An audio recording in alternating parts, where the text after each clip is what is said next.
Welcome to ASM Connected, the podcast brought to you by ASM Technologies.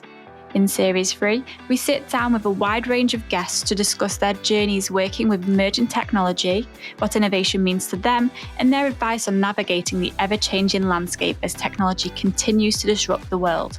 In this episode, Iain Tomkinson chats to Jillian Kowalchuk about what it's like to be a woman in tech, the use of AI, and influencing digital legacies for years to come.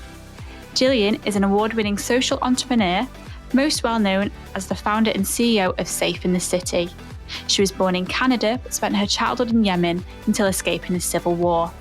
Her TEDx Equality by Design describes her vision of the future, where technology is human-centric and improves people's rights to stay safe. Jillian has been recognised as a global young leader, including being one of only 100 women to be awarded UK's Home Office's Exceptional Talent in Technology visa, the Commonwealth's Businesswoman's Most Inspiring Role Model, and the top 20 women in data in the UK. She is also a keynote speaker and author of Wired Influence. Make tech work for you again.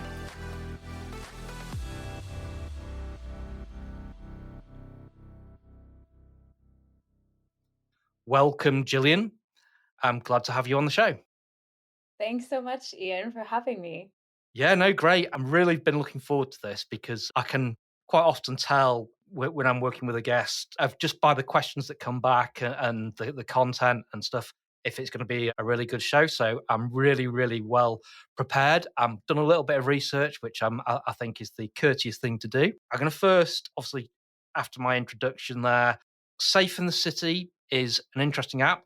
I actually downloaded it and had a play as well. Would you mind, just for people who may not know what it is, just give me a bit of background what that is, please? Yes, so Safe in the City encompasses a couple technologies. We have our Safe in the City app, which is getting people A to B and using safety as a lens of how you choose to navigate. Then we have our i3 intelligence, which helps other applications have that same functionality to look at safety as a lens, providing alerts, knowing when to get help, and helping people feel informed along their journeys. And then our APIs that help integrate into those different softwares. Great, that's a great overview. And I was trying to explain it to my daughter the other day, and she goes to university in Liverpool, and she's often around the city. And I was telling her that there was this app out there that, not like Google, that gets you there the fastest route, that gets you there the safest route. And I was actually, when I did download it, I did find it a little bit disturbing with some of the, I suppose, things that people can add in there, the different categories in there of what can actually happen to women on a route, from catcalling to actual physical interaction, contact that's unwelcome. And that, I suppose when you actually see it on an app of, have you had this experience? And obviously there are people out there that do have that experience, which is why the app is needed. That's quite worrying. And I suppose moving on, how did you come up with the idea for Safe in the City? Yeah, it's a great question. And I'd be keen to hear what your daughter said after she maybe downloaded or heard that concept. That's great that you're having these types of conversations because, as you said, sometimes it's a perspective that's really missed from other people who might not think about the things that another group might experience. And Safe in the City really started with that gender lens of safety, as that was a passion of mine, part of my professional experience in public health and epidemiology. And something that I personally related to as a newcomer to London, trying to navigate the streets, but not knowing where was safe and recognizing that there's a whole definition and spectrum of what that means. But recognizing that there were these different experiences of from sexual harassment, as you said, catcalling, all the way to actual violence that were happening, but we don't have data sets to represent them. So it was our case study, so to speak, of looking at women and different, I guess, genders and their experiences, because that also has been something I think missed in technology and something that certainly stood out to me when I was thinking of the idea. Great concept. I really like it. And it's very, very different. And again, I can see it from my perspective of people traveling, particularly even more so when they're probably traveling for business and probably not been to the city before, I think it's a great idea. Congratulations on that. I suppose just the other thing I picked up from obviously doing my little bit of research, you're quite well traveled as well for most people. And, most people have done the Canaries or, done their holidays in Greece, but you've had quite an interesting sort of travel. Can you give me a bit of an overview on that? Yeah, I think it all fits together. And in the TEDx talk, I do try to link up some of those disjointed maybe points about myself to help connect those a little bit clearly. So yeah, as you mentioned, I grew up in Yemen, which is a very odd place. I haven't come across that many people, or at least from a Western background, that have gone there. It's not often regarded as safe, but it was a very transformational experience as a young child. And we were really lucky because we were one of the, I guess, early families for an oil and gas project that my father's work brought him to. That we did also do a lot of traveling in different developing countries. And so I probably by the time I was 10, I think I'd been to 25 or something countries. And it really stuck with me to continue that. And now I'm closer to about a third of the world. So it's become a way of life for me to live and travel in these new cultures. And I think for innovators, especially in technology or business, being able to see the different points of view, how cultures, resolve and sort out different problems that we share, it becomes something really palatable that you have this broader, I guess, idea spectrum that you can draw from. And you'll probably hear me. I have a few books because I'm quite a book worm. So there's a great book called The Medici Effect by Franz Jonassen. And he talks a lot about, again, that diversity of perspective being something that is at the heart of innovation. I'm a big believer in those sort of different life paths, and sometimes just been somewhere different. That it does. And I know the old saying that travel broadens the mind, but I generally do think it does and makes you more receptive to different ideas and different people's perspectives on things. And I think that's only a good thing. Exactly. And I've been really lucky that a lot of my adult travel has been solo, whether it was moving to and living in different countries or just embarking with new people. And it does give you that perspective of, I guess, vulnerability and overcoming some of the fears, especially maybe family or friends who had maybe never been to places like Uganda, where I lived briefly. The perception of safety can be quite high for people who've maybe not been experienced in those places. But once you land and you understand the same principles of how you can navigate and pick up on your gut intuition and these types of things, it's really helpful that our technologies start to mirror part of those human aspects that we have and bridge some of those gaps. So we feel more free to travel and, occupy and live our life in different ways. I suppose coming onto the technology side of the story, I'm sort of quite proud that we have quite a large female presence in the business, and I think we did some sums the other day, and I think something like 61% of our entire workforce is female. And say most of my management team, in fact, all my management team are ladies, and yeah, that I think it works really, really well. We bring people into the business because they're good at what their job, and we don't differentiate against anybody for any particular reason. I think that, and I think people are missing a trick by having a different agenda, perhaps. So, just from your perspective as a female coming into the tech sector, and particularly from an entrepreneurial perspective, have you been welcomed into the sector, and have people, sort of been receptive, or have you seen boundaries to that progression yourself? Yeah, it's a great question. And I always feel like I'm a little bit stumped because I'm like, I guess I'll never know what it's like to be a man coming into the field to make any comparisons. But I certainly think that it exists in both respects is how I see it. I think there's so many opportunities that there weren't, 20 years ago, but there are still these stubborn challenges that we're really slow in chipping away or in some cases reverting back to. I do think that sexual harassment and some of the misogyny, sexism that's built into our, I guess, everyday systems are still something that is taking some time, whether it's the gender pay gap or, again, sexual harassment. So it becomes even more important to look at how do we capture that information and make data-driven decisions with allies such as yourself that are trying to break through or see the advantages of working with a more diverse team that feels safe and feels comfortable to grow and be themselves in the workplace. So there certainly have been spaces that I've occupied. I sit on several boards and organizations, the Tech London Advocates Women and the Commonwealth Businesswomen's Network and the Department for International Trade. So we have these conversations, and sometimes they do feel a little bit circular of some of the barriers, but I don't think that they exist in a nutshell only in technology. They're reflecting some of the, again, challenges that exist for women in all different walks of life. I do find it bizarre, and I suppose my closest experience to it is my family, and having two young daughters. One that wants to go into a medical profession, and massively into her science, and is a STEM advocate, and another wants to go into the legal sort of profession, and to hear that there are boundaries to that progression, and that they are considered, I suppose, not welcome, or perhaps viewed as not equal, really does trouble me. And I want my girls to have the same opportunities that I did in my career. And yeah, I do find that quite disturbing, which is why I'm quite passionate about making sure that we as an employer are treating people equally, but also that we're supporting other people out there to do so, because you know we need those different opinions, because again, coming back to that innovation, to be able to innovate, to do things differently.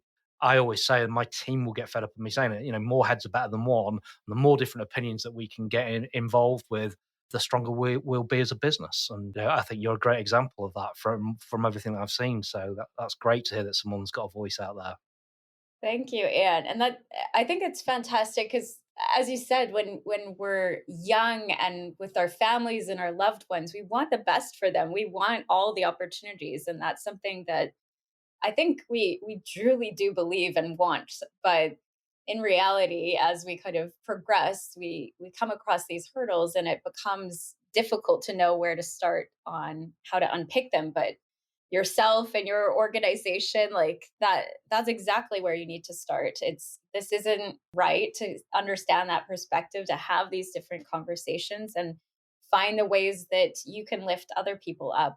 And it's not even a gender only, everyone's been different and has appreciated when there's an ally who's stuck up to, pull them on the sports team, or maybe advocated for a mental health issue or a different physical physique or medical condition. So I think the more that we can intersect empathy, then the more we realize that there's a lot more uniting us than differentiating us. And those barriers that we create often have those consequences towards progression that we all benefit from. Yeah, absolutely, absolutely. And I suppose expanding on something that you touched on before, in terms in the speed that that companies are progressing, and obviously technology, emerging technology, innovation is moving at a hell of a pace. And normally I'm speaking to people about saying can legislation keep up with technology and the pace of it? But I suppose from your perspective, are the speed that companies and social change is coming, is that keeping up with the technology, or is it the other way around? How do you view that?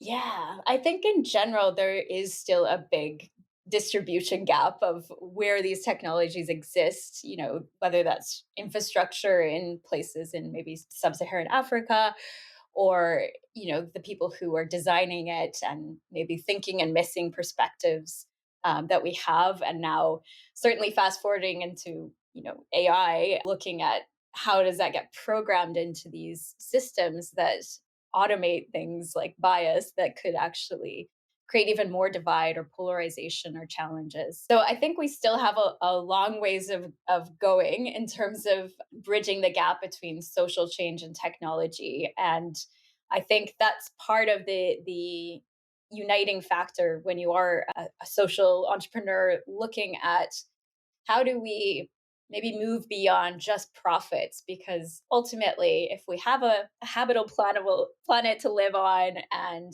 we're treated with dignity, respect, and we're able to make freedom to make choices and travel and pursue different goals, we there's a net benefit to all of this than the win-lose, I think, models that we're still trying to move through.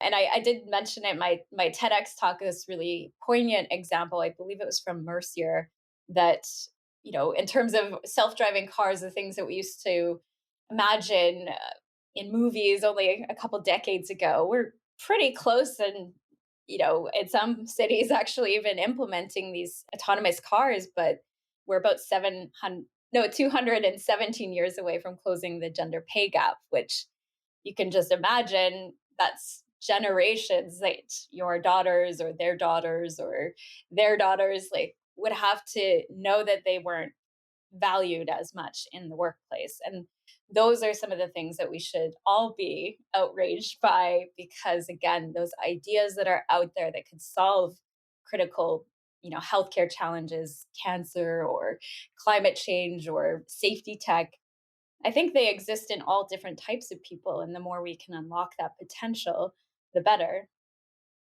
Yeah, no, I fully agree, and that's an insane stat, that 217 years.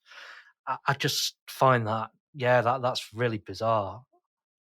But Yes, it's frightening to know a lot of stats, and I think that's why my passion for technology and feminism and equality has grown over the years, because you do see these areas where there is such a divide of how women and violence and disproportionate inequalities really impact them and then other groups by design. And I suppose coming into that, I asked some of my colleagues for some good questions, because I didn't want it just to be sort of, middle-aged white male questions. So I wanted to make sure that, I got some questions that were, and again, that's what I mean. It's great having Great other opinions, and you can minds. ask questions and look through things from different perspectives. And one of my colleagues said that, we're seeing roles such as, we are seeing more women coming into the tech sector, but they seem to be coming into marketing, HR, sales, but flipping back into the technical side and the engineering side. Is there something that, that's really still lagging behind? Is there something that we can do about that? Is that schools? Is that, is that us as parents that can make those changes? I don't know. Over to you, really.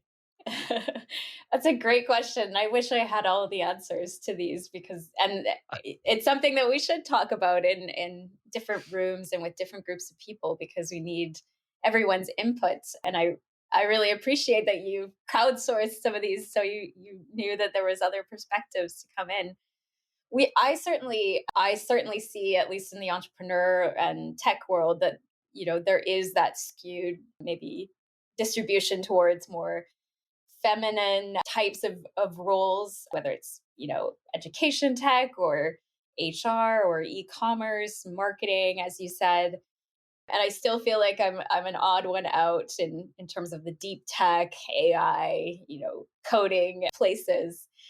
And I think it has to start, and I guess the interventions need to be coming at all angles. When people, and school is vital and family is vital, but we can't wait, a few decades to until they're adults and go, oh, that didn't work, and how do we know if we've applied it the same strategic way? So I think it's really about, I think role modeling is really important. I think if I had more exposure to women in technology much younger, that would have been very eye opening. And that exposure, I think, could spark that curiosity and knowing that there was someone.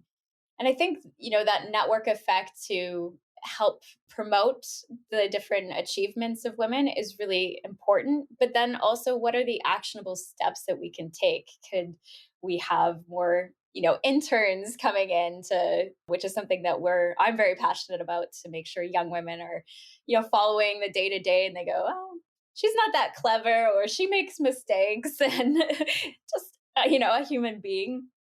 So it can start to unpack maybe some of these biases or socializations to think that girls or women can't do this.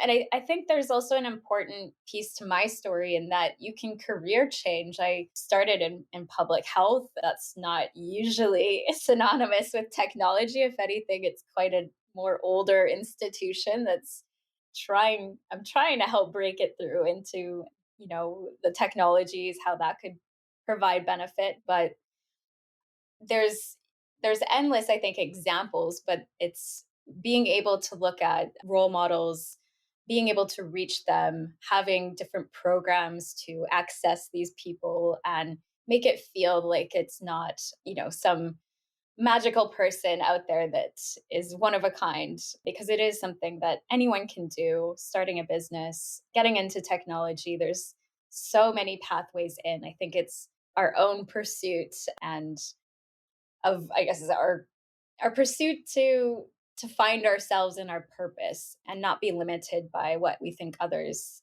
believe that to be.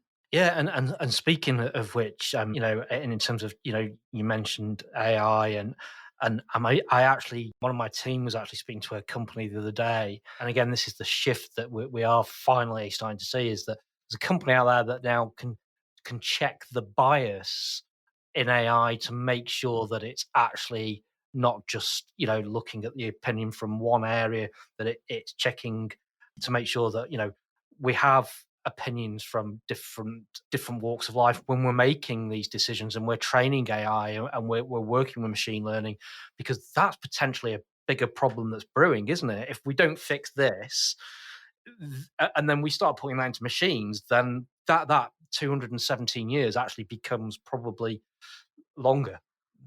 Absolutely. Yeah, it's quite frightening when we think of what we might be automating into these systems if we're not addressing it. And certainly, I was actually going to raise a great documentary called Coded Bias on Netflix, and it is some, I think, Stanford, MIT researcher that has brought together a group of, especially women, that are looking at the bias, and from ethnic and Black perspectives, that's really missing from technology. But again, the concerns that can result by not addressing some of those. And again, I think it can be really abstract, and feel that it's so far in the future. It's, oh, someone else will deal with that at some point. But actually, we're much further into that world than I think we realize. And I think it's something that we should be more concerned about and actively working on. How can we better use data? So with i3 Intelligence, we have an open source intelligence model to pull a rich, 5 to 10 million data points a day from that wisdom of the crowd into our models, to understand also how people are speaking about language of safety. So safety, of a theft or crime, we can certainly agree on some of these categories that might have a lot more reports and figures and data behind it. But then again, those nuances of, actually, just on my run, I had someone's cat call me from their car. And while this is part of life for me, if I was at night, if I was a younger woman, if I was, traveling there for the first time, we don't really understand the consequences that might happen, in terms of, maybe I wouldn't want to travel again. Maybe, I made a comment back and it escalated into a crime, and, changed the course of my life or someone's life. These things happen quite often, and understanding the different perspectives is vital, and looking at how it can serve people through technologies to help empower them to have the information and ways of getting help, and knowing the spaces that they're moving through is really important. So from the conversations that we've had beforehand, I suppose the aspect of i3 Intelligence, which is basically, you've opened up the APIs to the Safe in the City app for other companies to engage with. I think the one that we touched on over email was perhaps a company doing an event, in the middle of a city centre, you could basically give them the APIs to connect to that so they can get the safest route to that venue. And again, I think that's a brilliant idea. Thank you. It sounds really simple, but I can imagine the coding that goes behind that. And I mean, I guess one thing to elaborate on with the routing is that we're trying not to be prescriptive. We're really trying to learn on top of what technologies already exist. I know from my experience, and this is again part of the reason, and then the people that I talked to that had just such an overwhelming positive response to quit my job and to undertake this kind of crazy adventure as a tech entrepreneur is that we're all going to have the different perspectives of how safe something feels. If you're in London and you've been in London forever, and again, I'm a newcomer, laid out at night, meeting a friend, they can have different, I guess, complexities to it. And so we try not to prescribe routes as if someone was a car or a robot, or that we all viewed safety and felt the same about safety. So it's actually about providing alerts and information that's relevant to that person and keeps them informed. So not, oh my gosh, there's something terrible here, but if there is, how can you get that information served to you beforehand to make you feel there's some control over the situation? You have options. You can, make choices, call for help, get someone to walk with you. Or so we're trying to unlock the possibilities, but then using that product and understanding of how people interact to also improve our knowledge of how do we come to more groups of ways we can move people and improve that space. I suppose coming on to some of the things I know that you're passionate about in terms of technology, and I think we all see this with various different apps and websites, and I quite often will be found cursing something at the screen because it's not quite right. Obviously, technology is moving at a pace which we've touched on a number of times, but quite often it's not human-centric enough, and that just makes it a little bit more clunky. And I'll give you an example of that, which I had recently. I've driven an electric car, try and do the right thing with the planet. And I did a long journey. And the first app that I got, which I'd used before to charge, connected up, swiped it over, started charging, went and got a coffee, came back, great. And then I arrived at my hotel that evening. I thought, I'll just top up as you do. And it wouldn't accept the app that I got. So I'd got to download a new app. And then that new app was from a large energy company, which will remain nameless for fear of retribution. And it was just so clunky. It was trying to send me emails to do this. And I was just stood there for 40 minutes trying to get this app to work. And I'm like, the technology is there to make this seamless. We should just have one app no matter what car you're charging, no matter what charger, and it cross works. I take it that you're really frustrated with that as well.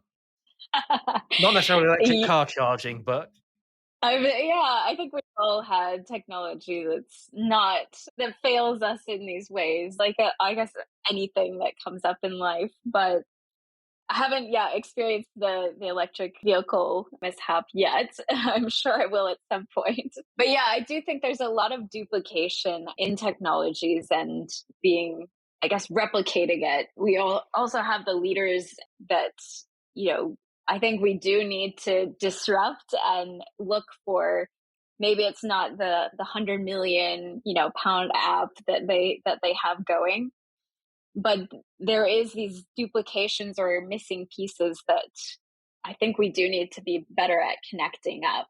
And that's certainly, again, with thinking about people's safety and well-being on mobile devices, that should be front and center. You don't build vehicles. You didn't get into your electric vehicle when it didn't work. So I think we still have some ways of progressing our policy, our standards, the people who may be able to come in to develop some of these technologies so they're not, malicious or scams and these different things. So there's a lot of complexity, I agree, in terms of what's out there. But I think if we set the standards of, the ability to travel, that we all need to play a role, whether you're on a dating app, whether you're using a standard navigation app, or you're using a car sat nav, the information around safety, we should really put people at the heart of it, not just calling them a user and, thinking of them just as a number, but thinking actually there's a person, maybe there's a woman or a child or a newcomer that's using this product, and understanding and stress testing a lot more of those vulnerabilities so that we can work towards improving those standards and kind of forgetting about them altogether. Yeah, and I think we see, I think in the tech sector, we do see a lot of, technology is often designed by very, very clever people, far cleverer than I'll ever be. And, they probably a little bit too close to it at times when they roll it out, and they think that everybody else thinks like them. And they probably don't realize that other people need to use that product that aren't quite as technical maybe, or yeah, I just think like that. I think that's part of the problem. And we see it with sales. We see some vendors that have got absolutely stunning products. They're technically way above anything else, but they really struggle to sell it because they don't humanize it enough, and they don't sort of bring it into case studies and tell a story around it. They focus too much on the technical aspect of it. So I can see how that rolls out into app development and products as a whole.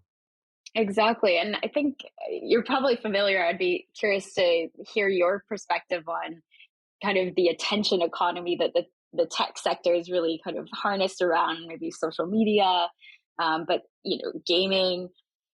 But I think this is something that does need to shift, that we don't need to capture all of this attention and data on different people to influence them in ways that profit us, but more, how can we build technologies that fundamentally will help almost everybody in some basic way, that will help us evolve into, I guess, a species, a civilization that can survive and can thrive in these. I think we're living through it with climate change, and kind of thinking about these business models that have a win-lose. But ultimately, when we're talking about other humans, I think we're all going to lose if that's kind of the paradigm that we're working on. But yeah, I'd be curious to know if you've seen that kind of trend or. Yeah, absolutely. I think you hit on it quite early on, and you touched on, we've always been bought, particularly my generation, is that business is for profit, and that profit is sanity. And I do see a shift, particularly with my daughter's generation, around how people are building tech for good, which is good.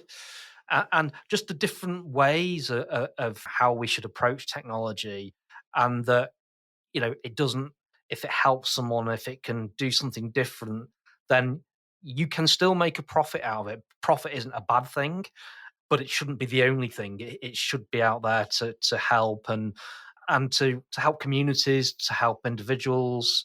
And I'm a big believer in that. If we all, I suppose, widen our horizons to thinking like that, it's only going to be for the better. But again, without profit, none of us earn a living, and we yeah, there absolutely needs to be profit there. But Yeah. if we can help, and I can see the generational shift, I really can, and that is encouraging, and it is great to see that. It is, and I think I touch on this in my book Wired Influence, and that capturing and recognizing where we are. If we're spending on average 5 to 6 hours a day on our social media, for example, and that information is a drain, maybe it's not, maybe it is a benefit, maybe you're making your career off of it, although there's very few people doing that at scale.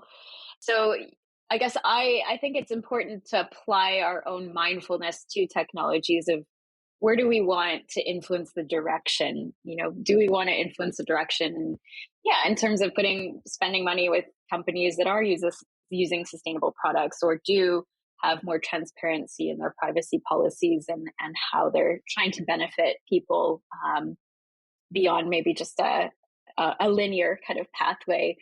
And I think it's important. I think because technology in terms of the internet and a lot more of these technologies that are accelerating us, we're not really thinking about our digital legacy. What are we helping to promote for, your daughter's generation or maybe her daughter's generation if we're not tackling some of those problems today? Yeah, and I suppose one thing coming back to us that's been very sort of topical recently, and you can't really go anywhere in the tech sector without someone mentioning the word metaverse these days. I think the jury's still out if it's going to be the next big thing, but Web 3.0 is coming. It's quite disturbing that you start, and I know the media love to play on things, but you do start to hear these disturbing things that people are getting harassed in the metaverse, that there are some very strange actions going on there. And it's just, wow, we're moving our human problems into the virtual world. And it's just, that's crazy. Exactly. And I guess that's part of it. If we're not developing for people who might take advantage, I won't mention names, but I know that there was a very popular running and cycling app, and again, just innocently share your location and where you go for your runs and so forth. But then, there were people who would show up at your door and know they found you online, and they know where you run and if you run by yourself. And we need to think about these aspects of safety and how we can potentially build them out, but also recognize those data points when we are like, oh, there is someone that's virtually sexually harassing or assaulting or beating someone up. Like, how can we look at this from a perspective that can influence our technology for a way to hopefully minimize that risk or maybe remove that type of behavior, to cultivate more of those communal spaces that we want to spend time in? And I think that's why the trust and safety comes very hand in hand of how do we evolve technologies that to look at those perspectives of a person and a human and our need to be safe and respected and have dignity. I know that's quite scary. And I've used Strava before, which is a running app. I've used that, and you suddenly I've never thought that I've actually shared the location of where I run and pretty much my home as well on that app. Yeah, that's quite worrying, but there we go. But yeah, they have some new functionalities of that particular app. But again, it's kind of an afterthought. Then let's learn and build on each other's kind of work to evolve these kind of basics of what we need as people. Yeah, thankfully I've not had any stalkers, which is positive. Good. In terms of, I suppose, moving on to bits of the podcast, because I'm conscious of your time, something really important. One of the things I always ask our guests is a question and a little piece of advice or something that they've learned in their experience to help our audience. And I think podcasts are all about learning something new or understanding a different perspective on something. And if you were to, if you could give a piece of advice to future female business leaders, if you had the chance, what would it be? This is a great question. My very short answer is just keep going. You got this. I would say that to probably any business entrepreneur because it is a tough journey. But I think specifically for female business leaders, I would say I try to apply what I've called Stoic feminism. So if you're familiar with Stoicism, it's an ancient philosophy. It really is rooted in egalitarian and equality. Even from the 3rd century, they believed that slaves and women were born equal and that we shared a oneness as humankind.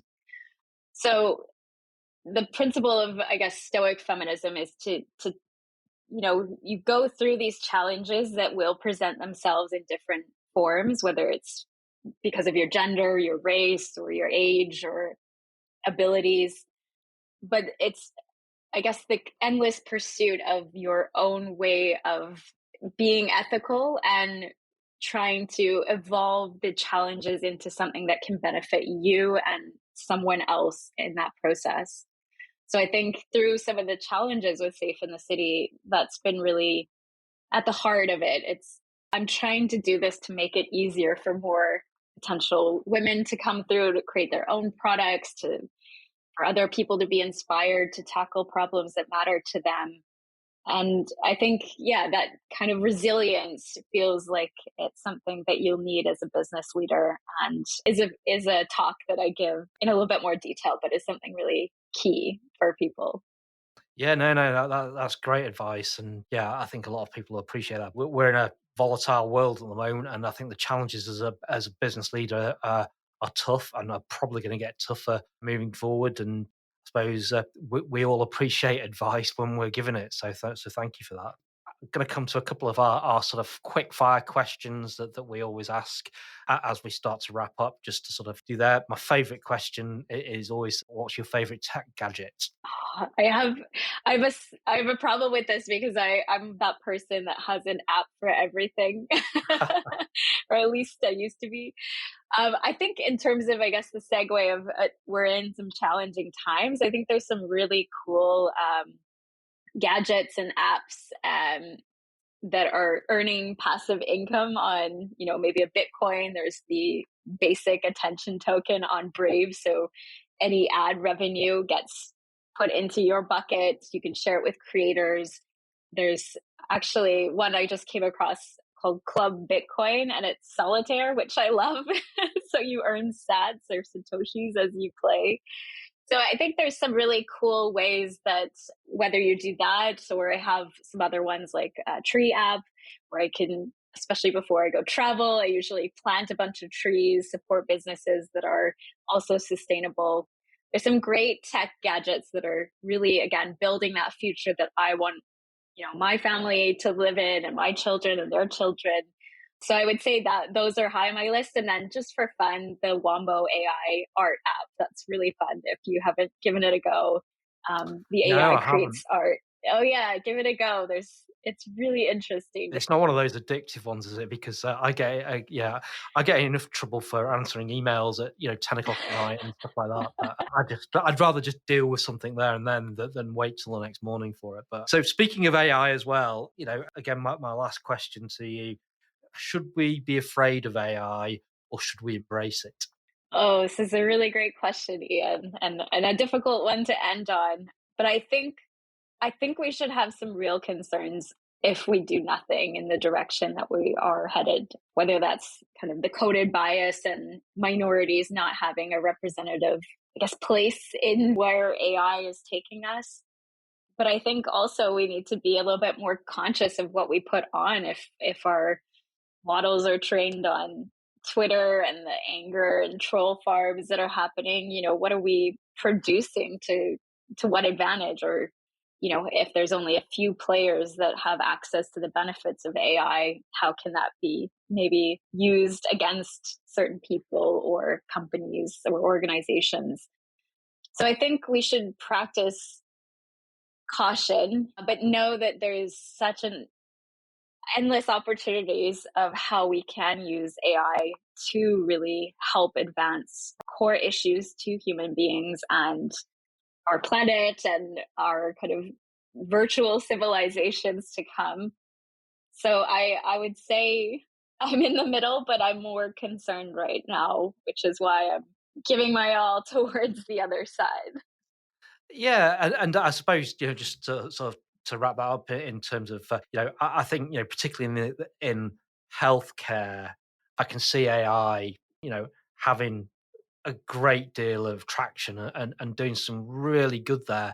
But again, if that bias isn't in check all the time, you could end up with some real issues in that space. So yeah, and I'm sure again that there's far cleverer people than I looking at that, and I suppose we've just got to put our trust in that those people are going to do the right thing. They are going to make sure that AI is going to benefit us all. And I do think that, I personally, I think that it's a good thing. But again, as you probably stated, a little bit of a check, a little bit of a sanity check to make sure that we're going in the right direction with it. Because the last thing we want to do is to put all our human faults into something that could actually benefit us. Absolutely. And there's a couple other readings that I would recommend to your listeners. Something called Scary Smart, that's the future of artificial intelligence and how you can save our world. And also Invisible Women, which is looking at the gender data gap and how there's bias in our systems.